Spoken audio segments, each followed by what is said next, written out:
Hello and welcome to Sparring Sessions. My name is Dax, and we're here today not to break down an event for you like we usually do, but we're going to give you year-end awards for the 2025 MMA season.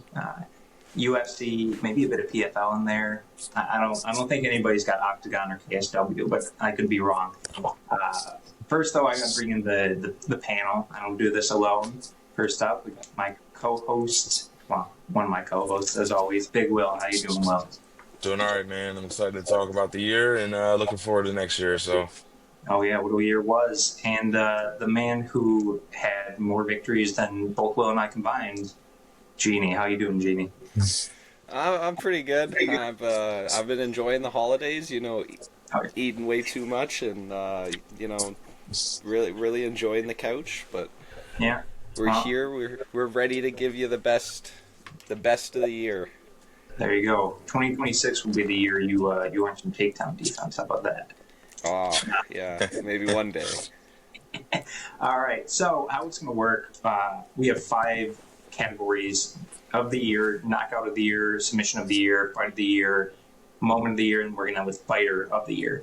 Um, so we're all going to give our top 3, and then we're going to just discuss it, see where it goes. So, Jeannie, you were up first on my screen, so I'm going to let you go first for KO. Let's hear your top 3 in order. So start with 3 KOs of the year. So I'm gonna give you one first. It happened early on in the year, but I feel like this has to be on everyone's KO of the year list, and it's Mauricio Ruffy versus Bobby Green. This was just an absolutely insane knockout to see, and the way he set it up, the way it just panned out, and it was a beautiful spinning back kick. Bobby Green was out for minutes, man, and Yeah. that was a brutal KO. That has to be on the KO of the year list. Another one, I'm going to give the rub to Aaron Pico. Lerone Murphy versus Aaron Pico. This was a spinning back elbow that landed and had Aaron Pico out for quite a while. And Aaron Pico was actually winning the fight. It was in the first round, but it was still, Aaron Pico was still kind of doing what he wanted to Lerone Murphy. Lerone Murphy stepped in with a spinning back elbow and changed that fight up completely. And before I want to give a runner-up here before I give my actual main one. But listen, Quinlan Salkild versus Nasrat Hakparas has to be a runner-up here. Like, that was just a incredible head kick that put Nasrat out of there. And I actually thought Nasrat was going to win that fight, so I was not expecting him to get put out by any means. And that was a brutal KO to watch, and I was not expecting that at all. And for that reason, it's a runner-up. Before I'm going to give you my number one now. Ilia Topuria versus Charles Oliveira. That was just the way he put out Oliveira and captured that lightweight belt and landed on the chin of Oliveira. Oliveira was being a bit too scrappy there, but that was an incredible KO, and that's my KO of the year. All right, Will, I'm guessing we're going to be sharing a lot of those. Any a different order? Maybe any KOs there that you didn't have? so I'll start with my third one. It was Salkild over Nasrat. That was just a crazy KO. He was like seizing up and he was down for minutes. So that was pretty sick. My number 2 spot, I had 2 actually. It was both spinning back elbows. Prates over Neal and Murphy over Pico. Um, that that back-to-back moment in that event was really what really made that event because the main event was a dud with Dricus and Hamzat. It was just not a great way to end the night. But those 2 spinning back elbows definitely saved the night. And I tried to go a little out of the box here for my number 1 knockout of the year. It's RoboCop over Jack Hermanson. That was one of the most devastating knockouts Yeah. I've ever seen in my life. And it changed Jack's career because he's just not the same. No. Um, I think at the time of that fight, people thought that Jack would be a tough fight for RoboCop, and he disposed of him pretty easily. And Jack will never be the same as we saw in his last fight. So yeah, give me RoboCop versus Hermanson as the best KO of the year for me. That was a crazy one. I had that. I'll go over some of my honorable mentions since my top three have all been said. That was in there. So was the Salkeld Nasrat one. Some others I want to run off real quick. Honorable mentions: Randy Brown versus Nicholas Dalby, that faceplant KO. Almost Um, made my list for sure. Yuri versus Khalil, that comeback left hook. Um, Wellmaker versus Moutinho, UFC Atlanta. Uh, I didn't put it on the top three, just maybe I'm biased, but I was there, and it was the last good moment before I think 7 straight horrible decisions. And the last runner up is going to be Elijah Smith versus Tokiyama, I think, Kazama. That you remember that slam? Oh, that was brutal. Yeah, that was sick. So yeah, I have a different order than the three of you did for yours, but list is pretty much the same. Third, Rupee versus Green, King or Bobby, whatever he was at the time. Ilya versus Charles is number two. Honestly, I put it number two just because I was expecting it. You guys know I'm a Charles Oliveira fan, but come on, we all knew that was going to happen. And then last but not least, my number one is actually Murphy versus Pico. It was just a crazy moment. I thought Murphy was going to win, but nobody thought he was going to knock out Aaron Pico in that fashion. Electrify the crowd, like you said, Will. You know, kind of the Yeah. last last good moment before some not so good moments. So I'll open it up to the crowd. We were pretty aligned, either on our top three or our honorable mentions. We get this right. Anything that stands out that's horrible about each other's lists? I think this was a pretty easy category this year. You know.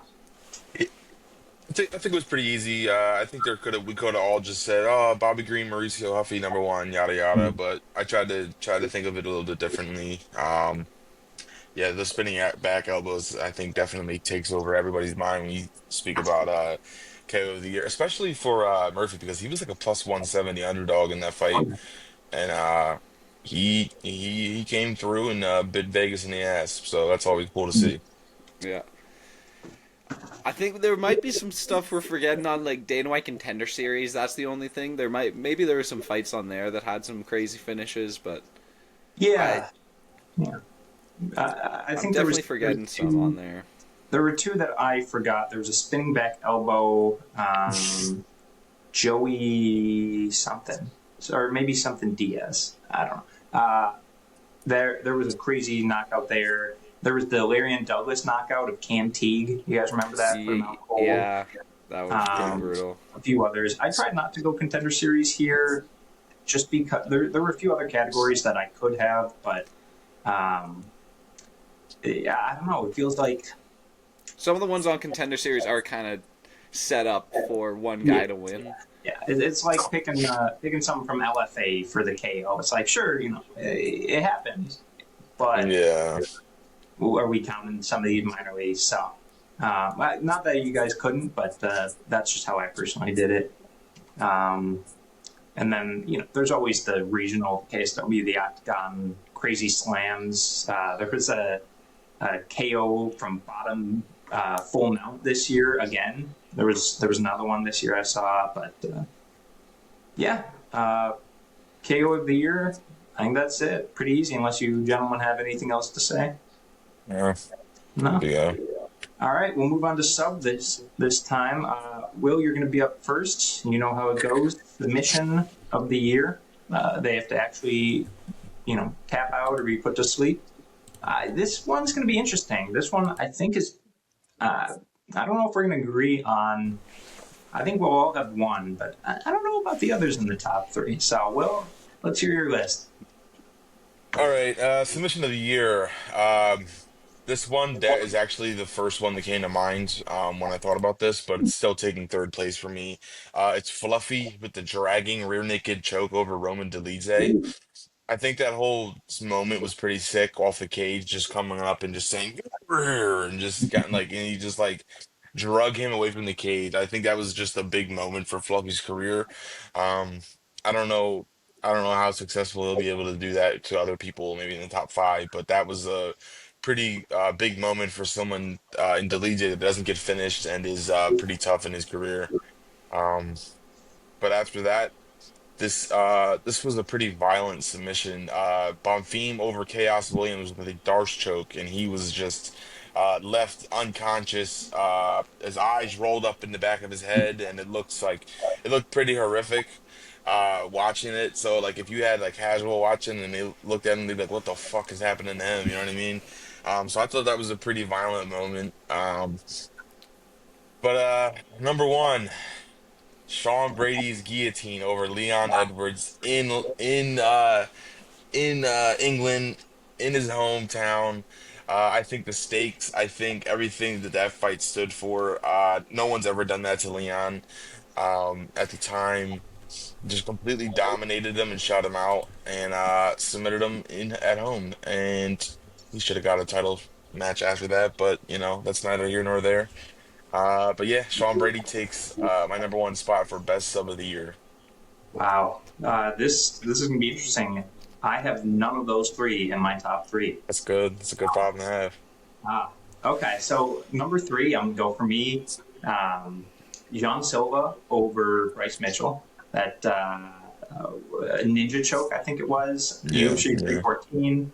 Just crazy. Nobody had submission over Bryce Mitchell. Everybody had knockout, and just that image of him gasping on the mat after. I mean, it got memed, but you know, what can you say? Number two, I just put Walter Walker. I'm not picking one. Three straight heel hook submissions. You could go the first one. You could go, honestly, any of them, but I'm just putting Walter Walker here. Um, they know what's happening, but they don't try to stop it for some reason, or they can't. Who knows? And then number one, this is the one that you know I really wanted to put on here. I texted the guys behind the scenes yesterday, and I'm like, hey, are we doing PFL too? We're doing just UFC because I really wanted this. I thought it might win, and now I know it will. PFL Africa, Costello Van Steenis submitting Johnny Eblen at 4:55 in the fifth round to win the middleweight championship in a fight he was losing badly. Put him to sleep. Eblen's first loss, kind of a journeyman. Think like if Jorge Masvidal had actually KO'd Kamaru Usman, that's not, you know, something similar. Yeah. That was just a crazy one for me. I remember watching, and he was Eblen was a minus 10,000 or something live. Whew, that was something else. So that's my list. Jeannie, you're up. Hopefully, something on one of our two lists was on your top three. No, I'm a little upset about it. You kind of stole one right from under my feet, man. I was gonna have Walter Walker on 1, 2, and 3 of my list, and you took that from me, man. But that's still my list. I'm saying submission of the year. Walter Walker he's taken all 3 slots. This guy, I feel like this is the only time this has ever happened. You know, a dude. He even did this last August, you know, in August of 2024. So he's 4 fights in a row now where he's submitted people by heel hook in the first round. Like, this has to be a first time ever. And he did 3 times in 2025 by heel hook. That is incredible. Like, they all know what's coming, and none of them are able to stop it. Louis Sutherland, for sure, like, that dude was calling Walter Walker out. He was saying, he was going to stop it, he was going to be the one to beat Walter, and then the same thing. Like, how is it that hard to prepare for? Somehow they all let it happen to them. Walter Walker is taking my entire submission of the year list. He wins.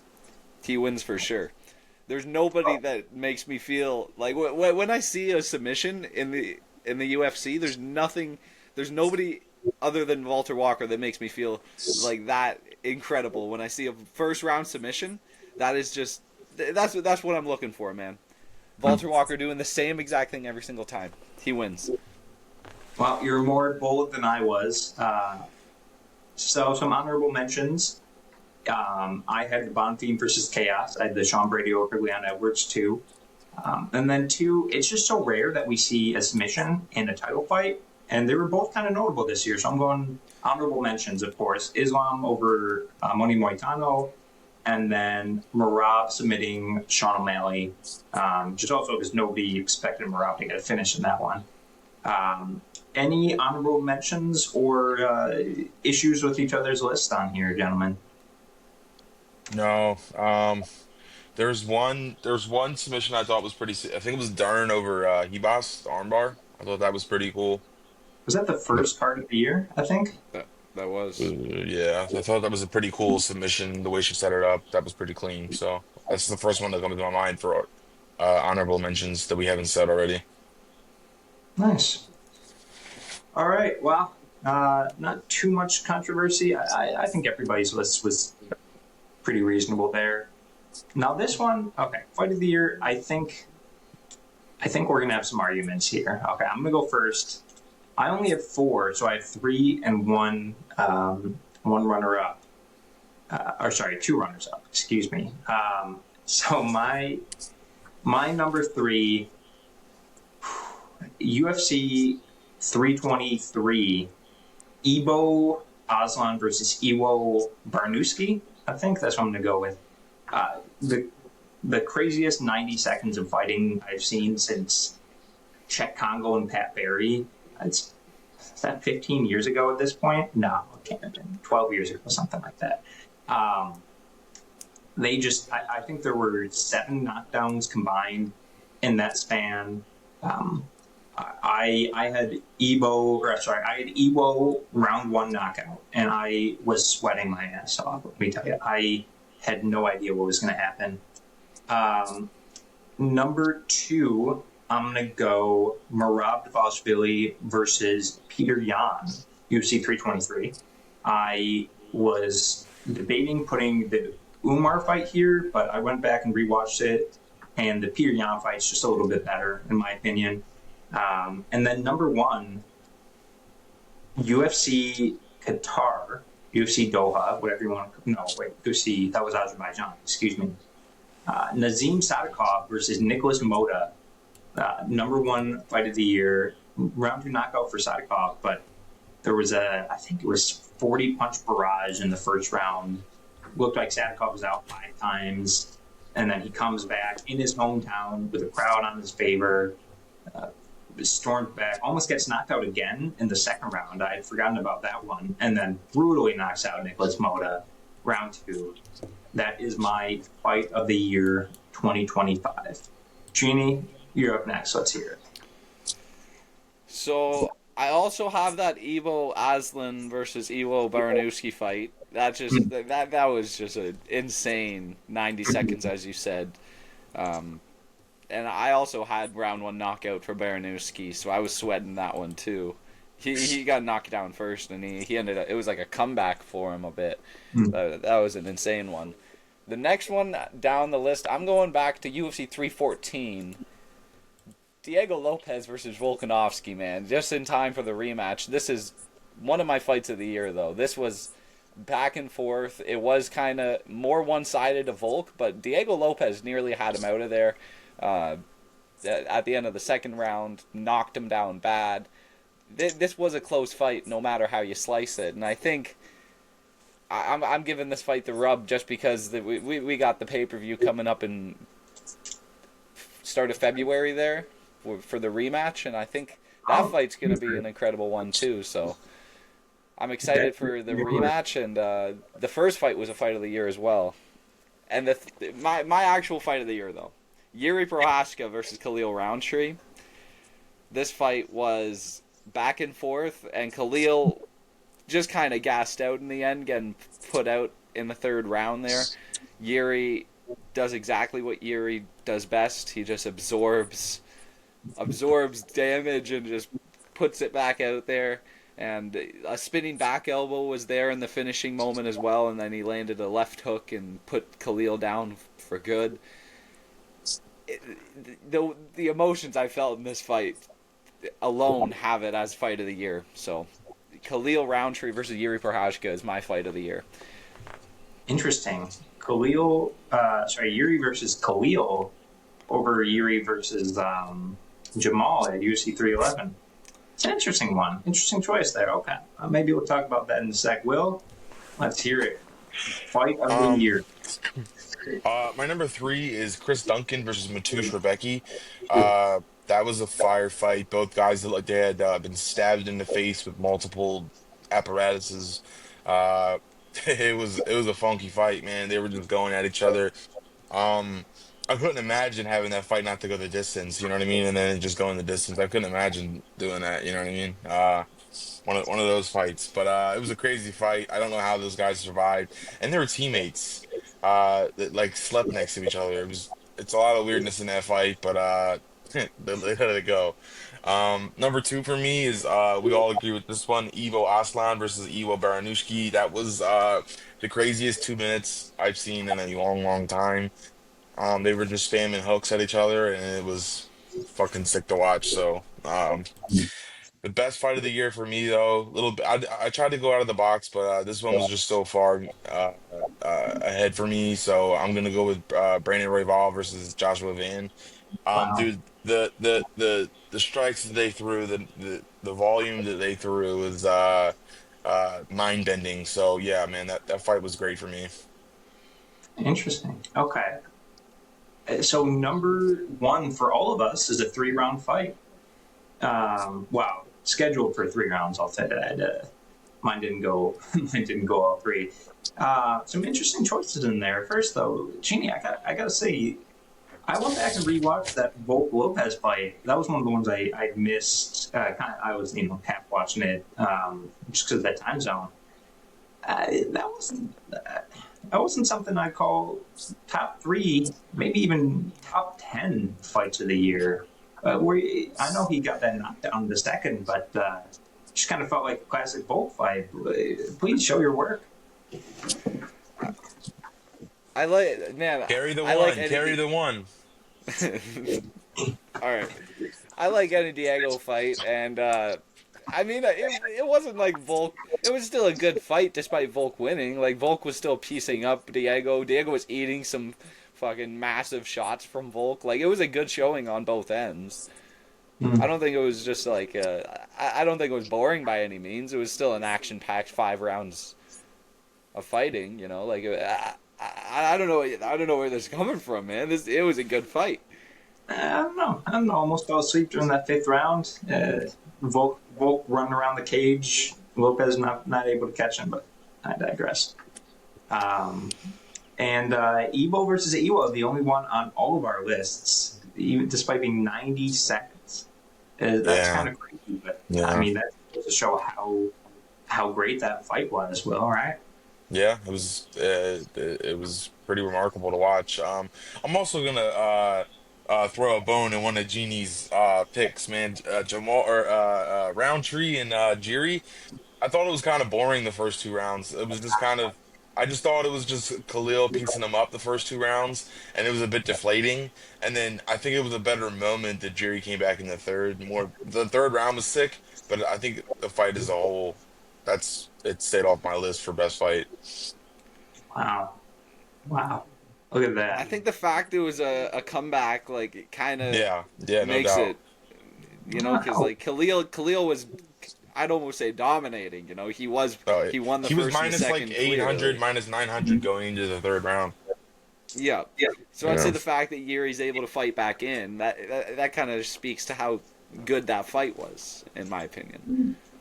I guess. I don't know. After seeing that Jamal Hill fight, anyway. Some honorable mentions for me. I only had 2. I kind of mentioned the Umar one. It was like number 4 on my list, and then number 5. You guys remember Paul Hughes versus Usman Nurmagomedov 1 back in January? Yeah. That was a crazy fight. I think Hughes knocked down Usman. What am I saying? Usman, I thought he won the fight. All right, I'm just going to go ahead and say that. draw at the worst, but we should have been taking some points there. Any honorable mentions that have not been said, gentlemen? None for me, no. No. Not All that I right. can think of. All No. right. Maybe it was just more of a uh, I don't know moment year. A knockout submission fighter year than great fight. Um, Now, speaking of which, we'll get to moment of the year. I have a list 12 moments long. I'm not going first, though. Jeannie, you're up. Moment of the year.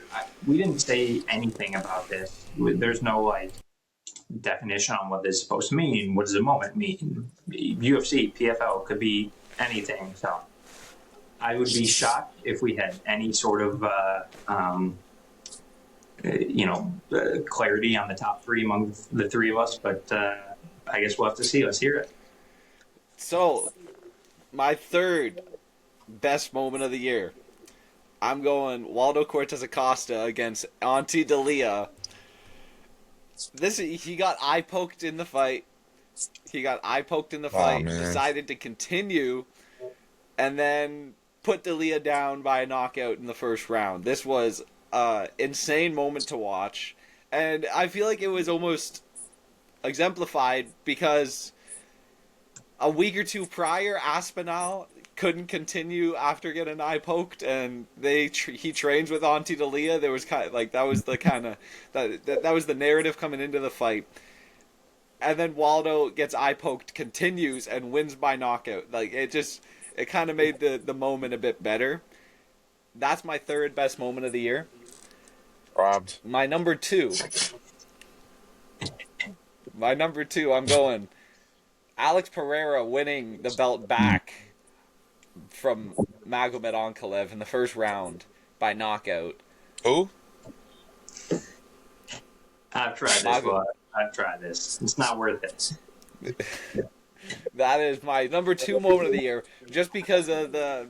I wasn't expecting it to happen, to be honest. I thought Magomed was going to win that rematch. I thought it was going to be the exact same as the first fight, and I was wrong. I was sorely mistaken, but I was happy that it happened. We're in a much better place now that Alex Pereira is back champion, and it was a great moment to watch. So that's my number two of the year. My number one moment of the year, we're going Diego Lopez knocking off Gene Silva. Who thought this was going to happen except for me? I was picking Diego Lopez. Everyone else was picking Gene Silva. Alrighty. Okay. This was absolutely vindicating, man. Just watching Diego Lopez take him down. Round one was a 10-8. Round two put him out with a spinning back elbow and ground shots. Man, no moment trumps this moment. No moment's as good as this one. Diego Lopez is taking my number one slot moment of the year. Wow. Okay. No bias there, right? Absolutely zero bias in these. No self glazing or anything right there, right? No, none of that. I can't hate too hard. There might be a little self glazing later on, but Will, you're up next. Let's hear your top three moments of the year. I know we didn't have any specifications for this, but I thought of it as what moments brought the most emotion out of me as a fan. Like, uh, the number one for me, it came instantly. Like, oh, this brought the most emotion out of me for sure. But we're gonna start with number three. This is why I had a little bit of disagreement with Genie with his best fight. This was more of a best moment for me with Jiri's comeback win over Roundtree. That was more of a big moment than a fight as a whole. Him being clearly down 2 rounds and him just going through the fire and eating a lot of hard shots that would have put down lesser men. Definitely had to be on my list for one of the best moments of the year. My second has got to be over at the PFL with Costello Van Steenis' comeback win over Johnny Eblen in the last 10 seconds. That was sick. Like watching that, having money on Costello Van Steenis, it made it all the better. At a huge number for him. So that was definitely definitely one of the best moments of the year for me. And number one for me, this was pretty damn easy. Like this is the first thing I thought of. Herrera's KO over Magomedov, man. That was or Magomed Ankalaev. That was just the whole moment was awesome. Seeing Jiri in the crowd be get emotional. Man, that was awesome. You don't see much stuff like that, and when you do, you really got to appreciate it. So, yeah, Pereira's KO's number one for me for best moment of the year. Hmm. Love it. I had some similar ones, although I think I had both of some of your top ones on my honorable mentions. For me, moment of the year is when I think back on 2025. What moment am I going to think about? Where I was, what I was doing, who I was with, that kind of thing. So it's a bit different in that I'm not going to say best. I'm not going to say these are my three best moments of the year, but these are the three moments, top moments that I'm going to remember. Number three, and this is kind of a negative one. The Bulgarian betting scandal at that one UFC Apex event. Yeah, That was huge. I mean, it kind of turned out to be a little bit of a little bit of a bust afterwards. Not that much drama or excitement. But if you guys remember the night of, people were wildly speculating. Oh, is this yeah, James Krause? He was at James Krause gym. It was this. You remember? Was it Jason Herzog was getting pulled into that? I'm like, oh, is the Jason Herzog fight? Maybe he has some money on it. There was a bunch of speculation, but anytime you get the FBI involved, anytime the UFC's on uh, what called it, the big networks, the NBCs, the cable news television, that's going to be notable one way or the other. More on that in a second. Number two, and I'm going to be a little selfish here. Charles Oliveira coming back after losing to Ilya Topuria in the lightweight title fight in June. He comes back, submits Mateusz Gamrot in Brazil, and then he gets his Jose Aldo moment in Brazil, runs in the crowd. They swarm him. I saw a bunch of fan videos after, just everybody going nuts. The sound must have been crazy in there. And then number one, uh, it's tough to pin down a specific moment, but it was kind of like a date. I'm gonna go the Paramount Plus deal announcement. That was if I think back about 2025, that's what I'm thinking about. Is wow, that was the year they announced the Paramount Plus deal. ESPN came to an end. Um, I remember where I was, what I was doing more than any of these others. So yeah, that's going to be my number one. Another one that was on the cable news network, $7.7 billion. It's a lot of money. It's going to impact our sport for the next 7 years, and you know, it's a long time. yeah. So a few honorable mentions, real quick. For me, at least, because I had a ton. That weird Joshua Van winning the belt moment. It's not a best or worst. It was just kind of notable. Second youngest UFC fighter ever. Islam winning the second belt. Ilya winning the second belt. Pereira winning his belt back. Marab beating Umar and kind of like humiliating him a little bit. You remember all the memes we got out of that. This is a weird one. Stephen Nguyen almost killing Muhammad Yahya with was it 6 knockdowns, I think, I and forgot then Yeah. about that. I forgot about that, to be honest. he wins from an eye injury or something. And then the last one is Mexico City. Earlier in the year, we had like 6 straight Mexicans finish their opponents, and ended with Brandon Moreno winning in Mexico City. The crowd was just electric. So those are my moments of the year. Gentlemen, anything we missed? Anything that came to you in the moment? Anything else you want to discuss? Um, the one with the Paramount deal, I don't think anybody expected Paramount to be in play there. I think everyone just assumed it was going to Netflix. I think a lot of Yeah. people Yeah, just assumed that, honestly. including myself. I thought, oh, UFC's going to Netflix, huge deal.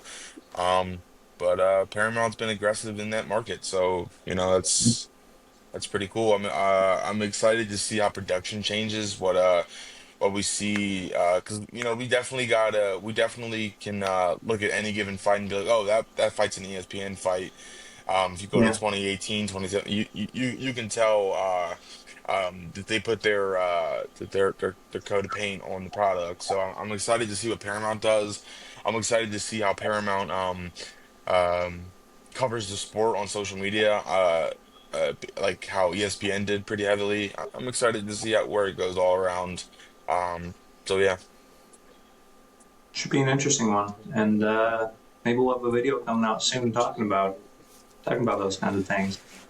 Um, all right, wonderful. Well, that was our moment of the year. And last but not least, fighter of the year. It's the big one. You know, it's who was the fighter of 2025. Will, you're going to be up first for this one. Let's hear your top three. Uh, this would have been number one for me if he didn't win the belt in such a funky way. Joshua Van's Mm. number three for me. In 365 days, he beat Cody Durden, Ray Saruya, Bruno Silva, Brandon Royval, and then Alexandre Pantoja. That's pretty damn impressive. I know that the first one was on December 7th of 2024, but I was just thinking of like a 365-day scale, even though it wasn't in 2025. Bending the rules a little bit there, but I still think that he's had a pretty damn impressive um, run in the UFC, especially the last year. Um, Shit happens in fights. It sucks when it's a title fight, but you can't blame him for that. He's just changed his life, so good for him. My number two best fighter of the year, I went with Jerry Prohaska. He only fought twice, but he had two big knockouts over two top five guys. And it is always entertaining. It's never boring with Jerry Prohaska. So, um, number one, it's got to be Marab. Even with his loss, he still did things a lot of people has not have not. Um, he tasted defeat his last fight, but as the great Andrew Tate says, it's better to try and to fail than not try at all. So, yeah, give me Marab. I don't think he really loses any stock, but yeah, Marab's my Are we? fighter of the year. Is that is that who we're attributing that quote to? Andrew Tate's the first person to say that. In 2025, we're gonna go with that. Fair enough. Fair enough. All right. Interesting. Mm, our lists are going to vary a little bit. I don't think you guys are going to like my number one, to be honest. Uh, Number three, I went with Marab. The loss dropped him a little bit, but defending his title four times in a year, 3 wins, a finish in there, you kind of have to put him in there, you know. And I would have put Jan in here if he had fought 3 times, but he only beat Marcus McGee and then Marab. And so I'm like, No Marcus we'll put McGee Marab slander. No Marcus McGee slander. number 15 ranked Marcus McGee. Number two is Islam, winning this, beating Moicano and then just dominating JDM for 5 rounds. It was boring, yeah, but you got to put him in here. Won a second belt, fought twice. More importantly, you can't put Hamzat in here or Ilya, who kind of did the same things in certain ways, or even Kayla Harrison. They only fought once. It's kind of tough to put somebody in here who fights once a year. And then last but not least, my fighter of the year, Valentina Shevchenko, Oh, beats brother. Manon Fiorot in uh, in a decent fight that Jeannie, you and I were at. And then the Zhang Weili win was just so big, so dominant. Nobody, in my opinion, that was the second best win of the year outside the Jan beating Marab. 50-45 her dominates the number one pound for pound fighter in the world, and kind of solidifies her spot as number two greatest of all time, in my opinion. And it's just more like nobody else really put themselves ahead, and so Valentina was just kind of there by default.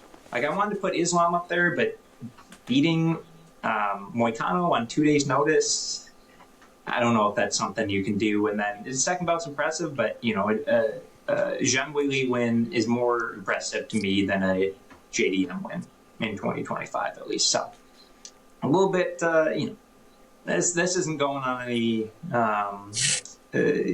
newsreels, any titles of our videos or something. I'm not be like touting this, but yeah, Valentina's my number one fight of the year. Jeannie, let's hear you out. So listen, you both shouted out Merab. For me, he cannot. I'll give him my runner-up slot. He cannot go in my top 3 because he cost me a perfect event. It's not gonna happen. It was all coming down to Merab, and he fucking had to blow it. He had to lose to Piotr Jan. It had to.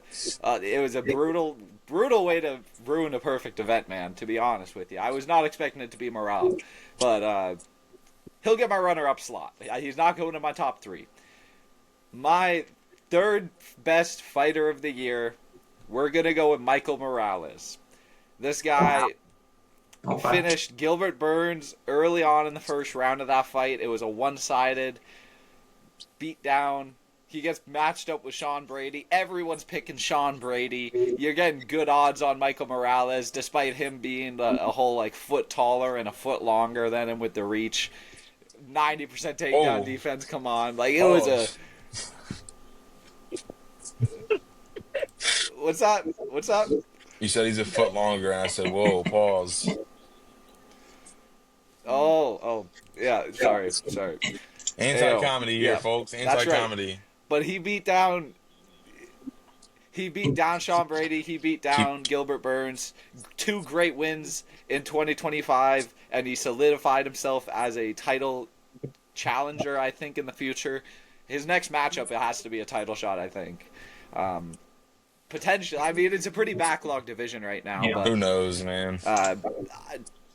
I'd give him a title shot off of that. And he gets my number 3 slot for Fighter of the Year. We're moving on to number 2. Diego Lopez bounced back after losing to Alexander Volkanovski early on in the year. He came back and he beat Gene Silva, a fight where he was actually underdog in, and 10-8'd Gene Silva in the first round, beat him in the second round by TKO, and he's now back in line for a title shot. So the way he was able to build back in just a year's time and get back to a title shot that fast, he's got to be doing something right, and for that reason, he's always an entertaining fighter, and for that reason, he's my number 2 fighter of the year. Moving on to number 1, we're going Joshua Van. This guy fought 4 times within 2025, twice in June, beat Brandon Royval on short notice, a very legit contender in the division, and then he beat Pantoja in the first round, despite it being like an arm break and all that. He got it done, man, and it counts. It counts. He's got the belt. 4 wins in 2025 is something that not a lot of fighters are able to say, and Joshua Van, very young, very new to the game, and able to do that at this stage in his career. He's my fighter of the year. He's also a very entertaining fighter, and for that reason, he's my number 1 fighter of the year, Joshua Van. Wow. All right. So we're going to go, it's officially on record now how misogynist Genie is, that his number 2 fighter of the year went 1-1 in 2025, and he couldn't pick Valentina Shevchenko on his list. Wow. Okay. I'm just going to, Will, you and I might have to do... I literally fell asleep during a Valentina Shevchenko fight that I was there live for. Yeah? Yeah? Not sure there wasn't some other reason you fell asleep there? I was completely fine. Uh-huh. Wow. Joshua Van, number 1, John Silva, Diego Lopez, and Michael Morales. Wow. I think that might be the worst list of the day so far, Jamie. Michael Morales is somehow not the worst one on that list, despite, wow. No love for Waldo Cortez Acosta, 4 knockouts and He, 4-1.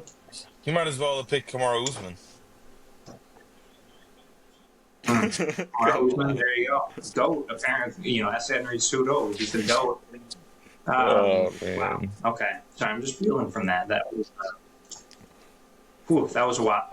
I only had one runner up here. Just shout out to, apparently this isn't good enough to beat Diego Lopez or Michael Morales and Genius, but Melky Costa, four wins. I think he had 3 finishes. Let me pull it up real quick. I'm surprised none You of us know what spoke the about his Kia paid? KO. His KO just Oh, happened. that was a crazy one. Yeah. Yeah, it just happened Yeah. too. I kind of Yeah. crazy. He went 4-0, 2 finishes. He finished Andre Fili and Morgan Charrier, and then beat Julian Erosa and Christian Rodriguez by decision. Pretty good run, if you ask me. Some great guys there, and beat all of them. A fight of the night. He didn't get a performance of the night for that head kick. That is crazy. Insane. But yeah, gentlemen, no love for fight of the fight of the year for any Marcus Buchecha fights or no, nothing there. Genie's got All right, Martin let's Buday on his honorable mentions. Martin Buday Yeah. fight day, by the way. He's fighting today. shout out. I'm going to be watching that. He's gonna be back in the UFC in no time, man. Yeah. Will Fleury, look at that. Okay, so before we go, I do just want to well, let's give the year send off. Let's give the year send off. Will already gave it away, the Martin Boudet thing, but it's the end of the year. We got a few days left. We'll go in order. Jeannie, you're up first. What did 2025 mean to you? UFC, MMA. Good year, bad year. Change you as a fight fan. Let's hear it. It was a pretty good year overall, I'd say, for UFC fights. There was I feel like I learned as a predictor, at the end of the year I feel like I really dialed it in. I got 2 back-to-back cards with only 1 loss, man. I'm keeping that going. I'm not having a card with over 2 losses the entire year. Does it ever end? Listen, no, it doesn't. I learned a lot as a. I don't know. I feel like I feel like I was picking a lot of underdogs early on in the year, and it most of the time not that many underdogs win. So you got to just pick a couple. So that I'll say that's what I learned as an MMA fan. Okay. All right. Will, 2025 in MMA for you personally? Let's hear it. Man. Honestly, I don't really know where my head goes in that, but I think it's a transitional period for the PFL. It was interesting to see how that goes into 2026. You know, I'm hoping next year there's another promotion that pops up that's big. I think that's what it was lacking in 25 because we had the trifecta of PFL, Bellator, and UFC, and PFL just bought Bellator for absolutely zero reason. 2025 was a fun year though, man. I got to see a good friend of mine get a win in the UFC with Tuco winning over Junior Tapa. That's definitely a moment that stands out to me. Thank you for that, Jeannie. Um, but it's 2025 was a fun year. I got to go to a couple events. Gonna go to a couple more this year, and I'm optimistic that 26 will be better than 25 with the new Paramount deal. So let's see what bells and whistles the UFC and Paramount pull out together. Yeah. Yeah. Love it.